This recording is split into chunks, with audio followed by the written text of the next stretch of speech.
Сегодня мы приехали поддержать форум, посвященный туризму. И я думаю, здесь нам создали такое очень интересное условие для того, чтобы мы могли здесь что-то написать. Естественно, это что-то будет посвященное к туризму.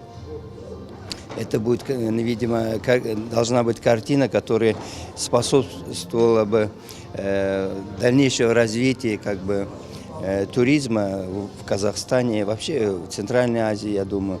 И поэтому я бы написал, конечно, свою какую-нибудь красивую узбечку национальную с какими-то нашими любимыми горячими лепешками. Главное вообще для туризма это не просто фон, сам человек. Я тут внес образ, восточная такая, красавица восточная. Она как бы представляет весь наш регион. Вот это я и хотел показать.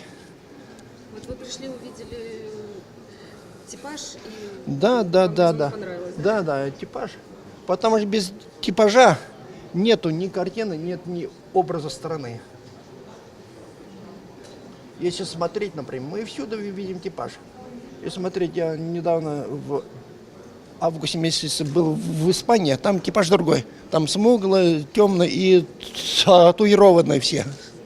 А у нас образ такой чистый, светлый образ.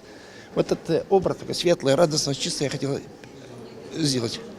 Это и есть Казахстан. Да, это и есть образ юга Казахстана. В течение года вообще я сделал несколько картин, посвященных шелковому пути. Вот я хочу сейчас один из своих работ, один из своих начинаний, один из своих эскизов хочу исполнить при всех при зрителей. Женщина, которая сидит на верблюде, и она преклоняется перед верблюдом, потому что этот верблюд – это символ пути, шелкового пути, можно сказать. Түрмешінің етегінде туып өскен Сексеуіл кентінде Темірқұсыр ауылы. Вот сол жерде туып өстім. Арал теңізінің маңы. Аралдың рухы бар бізде.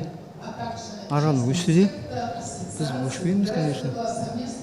Енді мен былай сөзбен шамалы жеткізу енді болады, бірақ көп уақыт алады да. Сондықтан мен бітірейін, сосын пожалуйста, келіңіз.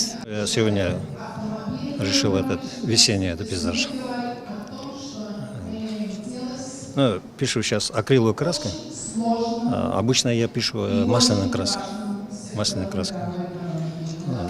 Пишу пейзажи, натюрморты, портреты. И абстрактные картины, композиции делаю. Но в основном занимаюсь современным искусством. Абстрактная картина и фотоискусство, фотоарт, видеоарт. В основном такие направления у меня.